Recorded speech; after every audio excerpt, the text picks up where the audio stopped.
ये रहे भाई धर्मेंद्र सोनी, जिन्होंने दाम्पत्य जीवन में भरे हुए ठहाकों को शब्दों में समेटकर आपके चेहरे पर मुस्कान लाने का काम किया। अभी पिछले दिनों कह रहे थे यार पत्नी से बहुत परेशान हूं। मैंने कहा क्या परेशानी है? बोले यार झाड़ू मुझसे लगवाती है, पोछा मुझसे लगवाती है, बर्तन मुझसे मजवाती है, करूं तो क्या करूं? मैंने कहा करना क्या है, 2-4 घर और पकड़ ले। दैनिक जीवन की विसंगतियों को हम हास परिहास आपस में करते रहते हैं, पर हमें मालूम है कि परमात्मा की कृपा से ही कविता लोग कर पाते हैं। हजारों लोग यहाँ पर सुनने के लिए आ पाते हैं साहब, वरना आधी रात को, रात का समय आप लोग घर बार छोड़कर यहाँ आकर के बैठ जाए कविता सुने, कैसे संभव हो सकता है? अगर सारी राजनीतिक पार्टी के कार्यकर्ता, जितने बड़े अध्यक्ष हैं, उनको भी यहाँ लाकर बिठा देना, तो भी रात को आप घर बार छोड़कर यहाँ आओ, कोई गारंटी नहीं है। आपको लाने के लिए गाड़ियां लगानी पड़ेगी, रोटी के टिफिन मंगाने पड़ेंगे, हो सकता है नरेगा का पेमेंट भी करना पड़ जाए। लेकिन आप देखो घर से खा पी करके आए हो, और ये जो अमृता हाट चल रहा है इसमें आप आनंद लेने के लिए यहाँ पर मौजूद हो। इस सरस्वती के दरबार में ही ऐसा हो पा रहा है। इसलिए कहा जाता है कि आत्मा के सौंदर्य का शब्द रूप है काव्य। अरे मानव होना भाग्य है, पर कवि होना सौभाग्य है। इन सौभाग्यशाली लोगों को आप सुन रहे हो, इसके लिए आप भी सौभाग्यशाली हो। मैं आपको प्रणाम करता हूँ। आइए, समय कुछ कम है, इसलिए मैं बहुत तेजी के साथ, क्योंकि कवि सम्मेलन आदरणीय अब्दुल गफ्फार साहब तक पहुंचना है। आदरणीय डॉक्टर केसरदेव मारवाड़ी को आप सुनोगे, पर माँ वीणा पाणी की वंदना से जिन्होंने इस कवि सम्मेलन का आगाज किया था, वो डॉक्टर प्रेरणा ठाकरे यहाँ पर मौजूद हैं। मैं इन पंक्तियों के साथ उन्हें सादर निमंत्रण देना चाहता हूँ कि रूप जब झील में नहाता है, वाह वाह करो, हाँ पोकट में मजदूरी करा रहे हो, आनंद लो। बताओ कि आप जीवंतता के साथ सुन रहे हो, वरना क्या है, अच्छी चीजों पर आप ढंग से ठाके तालियां नहीं लगाओगे ना, तो कभी यहाँ टोटकेबाजी कर देंगे। कभी शुरू बोला मैं कवि सम्मेलन में गया, मैंने जोरदार कविता सुनाई, किसी ने ताली नहीं बजाई। जोश में आकर एक और टन्नाट कविता सुनाई, किसी ने ताली नहीं बजाई। पर बहुत दूर अंधेरे कोने में से हल्की सी ताली की आवाज आई। मैंने कहा समझदार श्रोता तो वहां बैठा है। बाद में पता चला वहां से एक आदमी तंबाकू बना के उसमें से चूना उड़ा रहा था। कहने का मतलब है विसंगति भरी ताली न बजाए, चूना उड़ाने जैसी तालियां ना बजाए। खुल करके खिल करके आप यहाँ पर बैठे। मैं जिस कवयित्री को बुलाना चाहता हूं, उनकी अगवानी में उन्माद के साथ प्रकट करें अपने आप को कि रूप जब झील में नहाता है, रूप जब झील में नहाता है, चांद पानी में उतर आता है। जरा जोर से करो। रूप जब झील में नहाता है, चांद पानी में उतर आता है। अरे खुद होता है शीतल नहाकर, आग पानी में लगा जाता है। तो पानी में आग लगाने के सामर्थ्य के साथ कवित्री डॉक्टर प्रेरणा ठाकरे, मैं उन्हें बुलाता हूं। जोरदार ताली से एक बार उनका स्वागत करें। माँ शारदा को प्रणाम करते हुए एक बार पुनः आप सबसे जुड़ने का प्रयास करती हूँ। बहुत अच्छा सुन रहे हैं आप लोग, दूर दूर तक बैठे हुए हैं। पीछे कुछ लोग अभी भी सूमड़ापन ओढ़े हुए बैठे हैं, ऐसा लग रहा है जैसे गमले रखे हुए हैं। मैं उनसे भी अनुरोध करती हूँ कि अपनी उदासी से बाहर निकलने की कोशिश करें और उत्सव में शामिल होने का प्रयास करें। बहुत बढ़िया, अभी आपने छठी पास की कविताएं सुनी, बहुत आनंद लिया। पत्नी के बारे में बहुत सारी बातें बता रहे थे। अब आप ये देखना कि ये इनकी पत्नी से ज्यादा पीड़ित है या इनकी पत्नी इनसे ज्यादा पीड़ित है। अगले का ढांचा दिखा ही रहा है कि पत्नी ही पीड़ित होगी। मुझे याद आता है एक बार धर्मेंद्र जी मेले में गए, पत्नी को लेकर, ऐसा ही मेला था, और खो गए तो पत्नी ने सहेली से कहा कि पति खो गया है, रिपोर्ट लिखनी है। इनकी पत्नी सहेली को लेकर थानेदार साहब के पास पहुंची कि पति खो गया, रिपोर्ट लिखनी है। थानेदार साहब ने कहा कि हुलिया बता दो तो पति को ढूंढने में आसानी हो। अब इनकी पत्नी जो हुलिया बता रही है वो सुनिएगा और इस ढांचे को एक बार फिर गौर से देखिएगा। इनकी पत्नी हुलिया बता रही है कि 6 फुट हाइट, कलर एकदम वाइट, चले तो ऐसे जैसे ऋतिक रोशन, जेब में ढेर सारे क्रेडिट कार्ड, गले में सोने की चेन। वो सहेली ने कोहनी मारी, क्या कर रही है, किसका हुलिया बता रही है? पत्नी ने जवाब दिया, जाने दे, गया सो भंगार गया, आए वो तो ढंग का आए। बढ़िया बात है, बहुत आनंद ले रहे हैं। कुछ लोग बिल्कुल उस लाइट के नीचे ऐसे बैठे हुए जिनके सर पे चांद चमक रहा है। और ये चांद, मेरा मानना है कि एक जीवन के पुरुष में तभी चमकता है जब 2 महिलाएं उसके सर पर हाथ फेरती हैं, एक उसकी पत्नी और एक उसकी माँ। जब माँ हाथ फेरती है तो बाल बढ़ते हैं, और पत्नी हाथ फेरती है तो ऐसी धर्मेंद्र जी जैसी हालत हो जाती है। अच्छा, कई लोग तो भीड़ में ऐसे भी दिखाई दे रहे हैं जिनको देखकर लगता है कि पूरे मोहल्ले की महिलाओं ने हाथ फेर रखा है।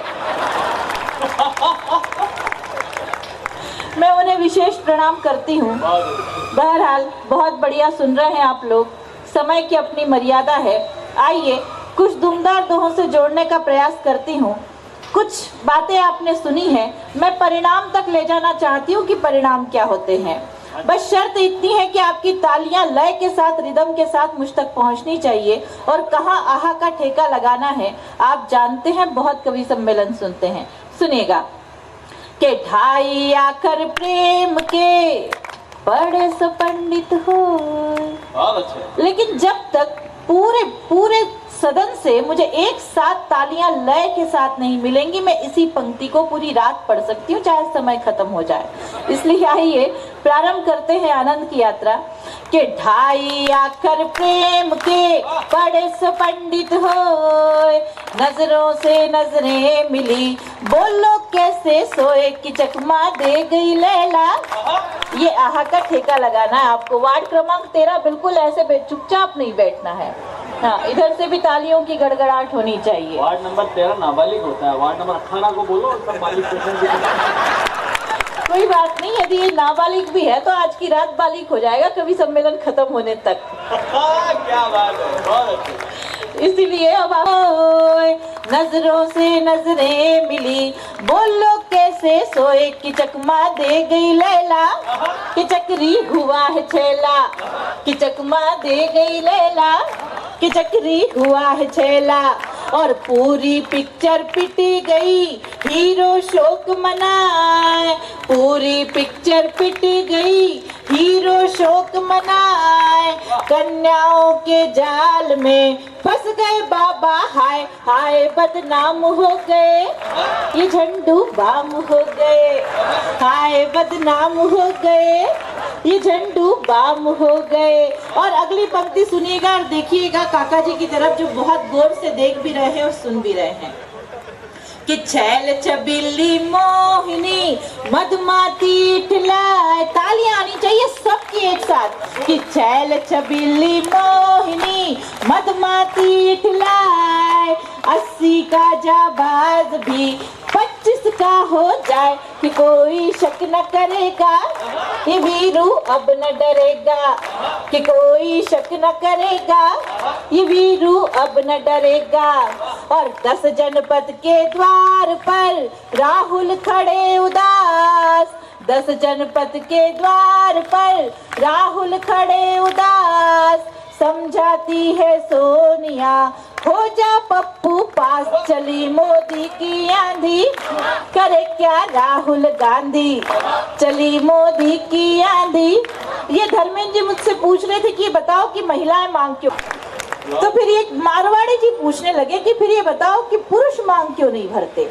मैंने कहा पुरुष मांग इसलिए नहीं भरते ताकि पता चले गोचर भूमि है, जितना चाहे चरो, जिसकी जो मर्जी हो करो।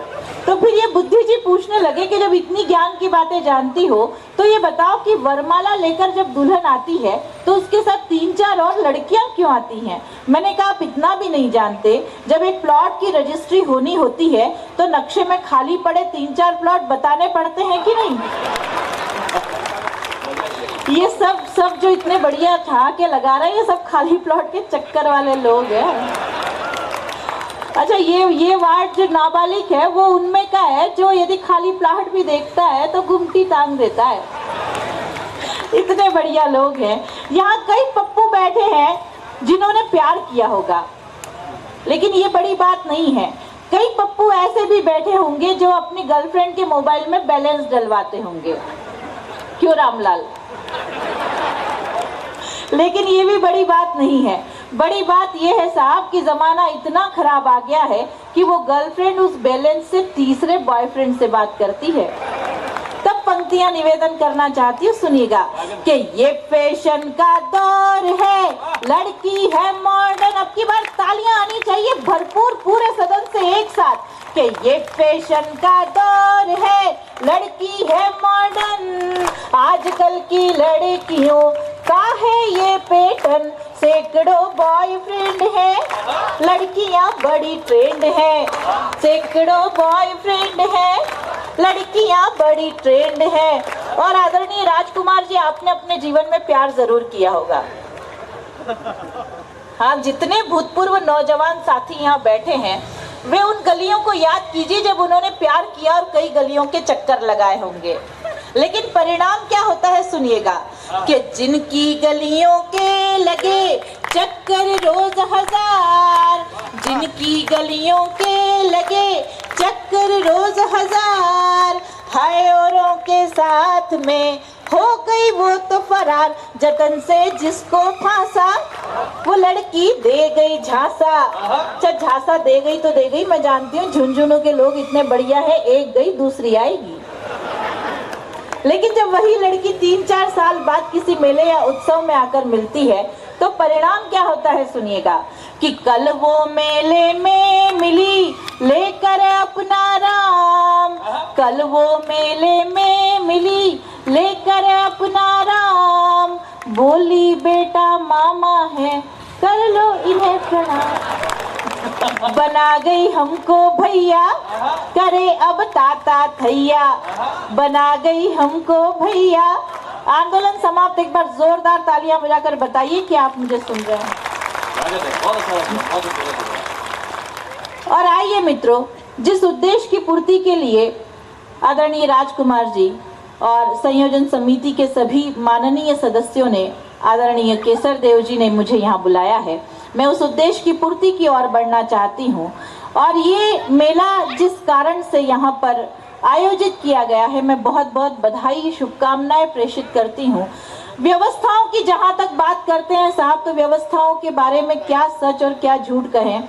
आदरणीय बात कर रहे थे धर्मेंद्र जी की, छठी पास है और ये सब लोगों ने पढ़ लिख कर कोई तीर नहीं मारा। आदरणीय कलेक्टर साहब, मैं माफी चाहती हूँ, लेकिन इससे बड़ा कड़वा सच नहीं होता कि वाकई पढ़ लिख कर तो आपने भी कोई बड़ा काम इसलिए नहीं किया कि इतनी पढ़ाई लिखाई करने के बाद सरकार के नौकर हैं। नहीं पढ़ते तो सरकार होते।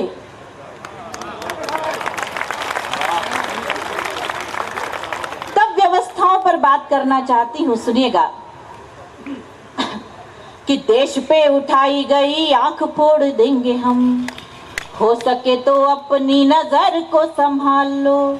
जितने लोग बहुत देर से हंस रहे हैं, मुस्कुरा रहे हैं, मैं थोड़ी देर के लिए आपकी चेतना, आपकी ऊर्जा को आवाज देना चाहती हूँ। मेरी चेतना से अपनी चेतना को मिलाइए और आइए इस महफिल को और ज्यादा जागृत और रोशन बनाएं। कि देश पे उठाई गई आंख फोड़ देंगे हम, हो सके तो अपनी नजर को संभाल लो। फंस के विदेशियों के चाल में न बहको जी, पथ से भटक रहे पैर को संभाल लो। तो नीलकंठ के समक्ष व्यर्थ क्यों गलती हो, नीलकंठ के समक्ष व्यर्थ क्यों गलती हो, नाग देवी अपने जहर को संभाल लो। और देश को तो नरेंद्र मोदी जी ही संभाल लेंगे, सोनिया जी आप बस घर को संभाल लो, सोनिया जी आप बस घर। आइए, मैं शायद आपके रंगीन शामें सुहानी चाहिए, जिंदगी की सुबह रंगीन शामें सुहानी चाहिए, मौज में तूफान उठा दे वो रवानी चाहिए, और छोड़कर किस्मत को अपनी हौसलों के दम पे जो देश की काया पलट दे वो जवानी चाहिए, देश की काया। तब निवेदन करना चाहती हूँ कि सबसे प्रथम निज धर्म माता भारती की नित्य आरती उतारो, बोल वंदे मातरम। सबसे प्रथम निज धर्म माता भारती की नित्य आरती उतारो, बोल वंदे मातरम। सुजलाम सुफलाम शीतलाम स्वर्गदापी, मातृभूमि को सवारो, बोल वंदे मातरम। तो देश हित के प्रति समर्पित सब कुछ, और अब अपने हाथ खोलिएगा कि देश हित के प्रति समर्पित सब कुछ, तन मन धन वारो, बोल वंदे मातरम। और देश में जो वंदे मातरम का विरोध करे, ऐसे गद्दारों को मारो, बोल वंदे मातरम, ऐसे गद्दारों को मारो, बोल। और एक बहुत बढ़िया समाधान देना चाहती हूँ। सत्ताएं बदलती हैं, आती हैं, बदल जाती हैं। राम जी के मंदिर के निर्माण का मुद्दा ज्यों का त्यों रह जाता है। मैं दावा करना चाहती हूँ कि मेरा सुझाव आपकी समझ में आ गया तो इस सदन में बैठा हुआ एक एक व्यक्ति राम जी के मंदिर का निर्माण कर सकता है। कैसे कर सकता है सुनिएगा कि राम जी के मंदिर का निर्माण चाहिए तो मेरा एक छोटा सा सुझाव मान जाइए। राम जी के मंदिर का निर्माण चाहिए तो मेरा एक छोटा सा सुझाव मान जाइए। सत्य व अहिंसा से मिलेगा ना अधिकार, सच सत्य धर्म युद्ध को रचाइए। तो एक बार बनकर खुद राम अवतार, एक बार बनकर खुद राम अवतार, आधुनिक जिंदा सारे रावण जलाइए और राम का विरोधी कोई शेष ना बचेगा यहाँ। फिर जहाँ चाहे वहाँ मंदिर बनाइए, फिर जहाँ चाहे वहाँ। अभी भी कुछ लोग हाथ बांधे बैठे हैं। मैं चाहती हूँ कि एक बार भारत माँ का जयकारा हम पूरी ऊर्जा के साथ लगाएं ताकि एक एक व्यक्ति में चेतना ऊर्जा का संचार हो। अपने दोनों हाथ हवा में लहराते हुए भारत माँ का जयकारा लगाएंगे। भारत माता की, एक भी हाथ खामोश नहीं रहना चाहिए। भारत माता की, भारत माता की। तब पंक्तियां निवेदन करती हूँ, सुनिएगा कि चाहे कोई कैसे लिख दे हमारी तकदीर, हमें तकदीर को बदलना भी आता है। चाहे कोई कैसे लिख दे हमारी तकदीर, हमें तकदीर को बदलना भी आता है। चले गए आताताइयों से कई बार किंतु हमें गिर गिर के संभलना भी आता है। तो सत्य व अहिंसा के पुजारी है कायर नहीं, सत्य व अहिंसा के पुजारी है कायर नहीं। दम्भ हमें दम्भियों का दलना भी आता है और पाक पी के दूध दोस्ती का मत भूल जाना। फन हमें नाग का कुचलना भी आता है, फन हमें नाग का। और मित्रों, बहुत सारी आतंकवादी गतिविधियां हमारे देश में संचालित की जाती हैं और कहा जाता है कि आतंकवादी पाकिस्तान के हैं। मैं पाकिस्तान के आला कमान को आप सब की ओर से एक प्रमाण देना चाहती हूं कि आतंकवादी पाकिस्तान के हैं या नहीं। यदि आपको ऐसा लगे कि इससे बेहतर सबूत नहीं हो सकता तो भरपूर तालियों के साथ मेरा समर्थन कीजिएगा। पंक्तियां निवेदन करती हूँ, सुनिएगा कि दगाबाज पाकिस्तान मांग रहा है सबूत, साथ लेके उनका ही दूत भेज दीजिए। दगाबाज पाकिस्तान मांग रहा है सबूत, साथ लेके उनका ही दूत भेज दीजिए। मैं तो कहती हूँ अब बिना कोई देर किए जितने हैं पाक के कपूत भेज दीजिए। तो जिंदगी में दोबारा सबूत नहीं मांगे फिर, जिंदगी में दोबारा सबूत नहीं मांगे फिर। ऐसा मजबूत ये सबूत भेज दीजिए और जेलों में जो उग्रवादी जिंदा सबको जला के पाकिस्तान उनकी भभूत भेज दीजिए। पाकिस्तान। चाय वाला आ गया। आजकल चाय वाले पे कोई टिप्पणी नहीं करना चाहिए, क्या पता कब प्रधानमंत्री बन जाए। आइए, मैं पुनः आपके चेहरे पर एक बार खिलखिलाहट लाना चाहती हूँ। एक पैरोडी के माध्यम से फिर आपके चेहरे पर मुस्कान आए, ऐसी मेरी इच्छा है। मैं पहली पंक्ति पढ़ूंगी, मुझे अपनी प्रतिक्रिया से बताएं कि मुझे इस पैरोडी को पूरा करना है या नहीं। निवेदन करती हूँ, सुनिएगा। केजरी ये झाड़ू वाला। ठीक है, तो ऐसे थोड़ी, एक बार जोरदार तालियां बजाकर बताइए। केजरी ये झाड़ू वाला करता है गड़बड़ झाला, केजरी ये झाड़ू वाला करता है गड़बड़ झाला। केजरी ने ले ली सबकी जान, हाय रे समस्या की दुकान। केजरी ये झाड़ू वाला करता है गड़बड़ झाला, केजरी ने ले ली सबकी जान, हाय रे समस्या की दुकान। आया है देखो कैसे मोदी पे वार लेके, बिहारी लालू जी की अखियों का प्यार लेके। धरने पे बैठे ये तो दिल्ली सरकार लेके, धरने पे बैठे ये तो दिल्ली सरकार लेके, चेला ये अन्ना वाला लगता गिरगिट की खाला, चेला ये अन्ना वाला लगता गिरगिट की खाला, गिरगिट ने ले ली सबकी जान, हाय रे समस्या की दुकान, केजरी ये झाड़ू वाला करता है गड़बड़ झाला, केजरी ने ले ली सबकी जान, हाय रे सब। और देखिए साहब कि क्या क्या वादे किए खुजलीवाल ने, और केवल राशन कार्ड बने और कुछ नहीं हुआ।